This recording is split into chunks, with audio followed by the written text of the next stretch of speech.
यानंतर बातमी आहे पुण्यातली। पुणे महापालिकेमध्ये भाजप आणि राष्ट्रवादी काँग्रेसमधील संघर्ष आता चव्हाट्यावर आलेला आहे। राष्ट्रवादीचे नगरसेवक अमोल बालवडकर यांनी भाजप नेत्यांवर केलेल्या टीकेनंतर महापालिकेतील निधीच्या राजकारणाला वेगळं वळण मिळालंय। बालवडकर यांच्या पत्रावर स्वाक्षरी करणारे राष्ट्रवादीचे नगरसेवक सुहास टिंगरे यांचाही निधी रोखण्यात आल्याचा आरोप आहे। तब्बल 12 कोटींच्या निधीवरून दोन्ही पक्ष आमने सामने आलेत आणि त्यामुळे हा वाद आता थेट मुख्यमंत्री देवेंद्र फडणवीस आणि उपमुख्यमंत्री सुनेत्रा पवार यांच्या दरबारात पोहोचलाय। बघूया। विषय आहे हा पुणे शहराने भारतीय जनता पार्टीला जे बहुमत दिलंय त्याचा आदर करा। पुणे मनपात निधीवरून भाजप विरुद्ध राष्ट्रवादी। आपली मैत्री राज्यातच राहील। राष्ट्रवादीच्या नगरसेवकांचा निधी रोखल्याचा आरोप।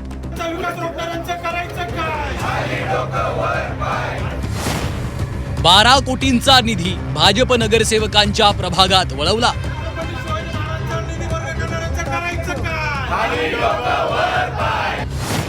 राष्ट्रवादीच्या बालवडकरांचा चंद्रकांत पाटलांवर निशाणा।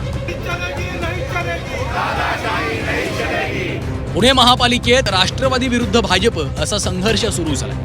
या वादाची सुरुवात राष्ट्रवादीचे नगरसेवक अमोल बालवडकर यांच्या पत्रापासून झाली।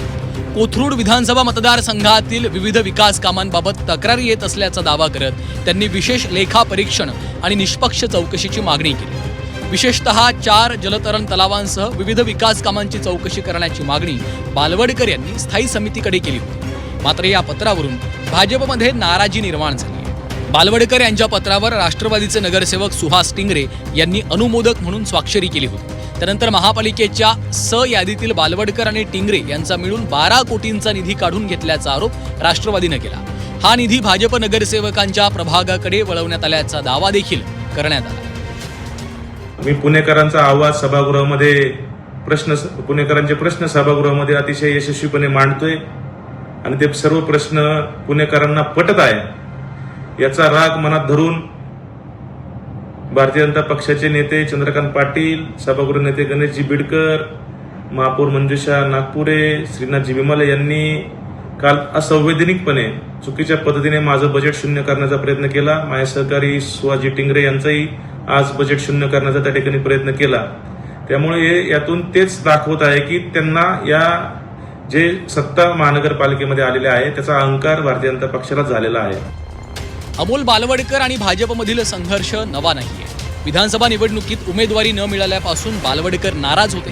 त्यानंतर त्यांनी राष्ट्रवादी काँग्रेसमध्ये प्रवेश केला। तेव्हापासून ते भाजपच्या नेत्यांवर सातत्यानं टीका करत आहेत। चंद्रकांत पाटील यांच्या मतदारसंघातल्या विकास कामांची चौकशी, तिरंगा रॅलीला विरोध आणि सोशल मीडियावरील आरोप प्रत्यारोपामुळे दोन्ही पक्षांमधील राजकीय दुरावा वाढत गेला।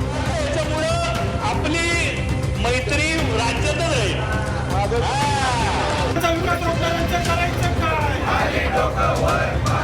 दरम्यान पुणे महापालिकेतील सभागृह नेते गणेश बिडकर यांनी थेट राष्ट्रवादी काँग्रेसच्या राष्ट्रीय अध्यक्षा आणि उपमुख्यमंत्री सुनेत्रा पवार यांना पत्र लिहिलं। बालवडकरांकडून भाजप नेत्यांवर आणि सरकारच्या उपक्रमांवर सातत्याने टीका केली जात असल्याचा आरोप बिडकरांनी केला। बालवडकर आणि सुहास टिंगरे यांचा निधी काढून घेण्यात आल्याचंही त्यांनी पत्रात नमूद केलं। हे पत्र मुख्यमंत्री देवेंद्र फडणवीस, भाजप प्रदेशाध्यक्ष रवींद्र चव्हाण, केंद्रीय राज्यमंत्री मुरलीधर मोहोळ आणि चंद्रकांत पाटील यांना देखील पाठवण्यात आले। हे बघा, या महापालिकेत पहिल्यांदा शून्य निधी हा राष्ट्रवादी काँग्रेसने अरविंद शिंदेना दिलाय। त्यामुळं मला आता त्या खोलात जायचं नाहीये। ही प्रक्रिया, हा पायंडा कोणी पाडला याचं आत्मपरीक्षण त्यांनी करावं आणि त्याच्यानंतर बोलावं। मला कोणावरही टीका करायची नाहीये। मला माझ्या पक्षाच्या समर्थनार्थ जी भूमिका घ्यायची होती ती मी घेतली आणि माझ्या भावना आदरणीय सुनेत्रा यांना दिल्या आहेत। बिडकरांच्या या पत्राला अमोल बालवडकर यांनी प्रत्युत्तर दिलं। महापालिकेमध्ये राष्ट्रवादीच्या सोबत युती नसल्याचं वक्तव्य करणाऱ्या बिडकरांना उपमुख्यमंत्री सुनेत्रा पवार यांना पत्र लिहिण्याचा नैतिक अधिकार नसल्याची टीका बालवडकर यांनी केली आहे। यावरून शुक्रवारी राष्ट्रवादीनं आंदोलनही केलं।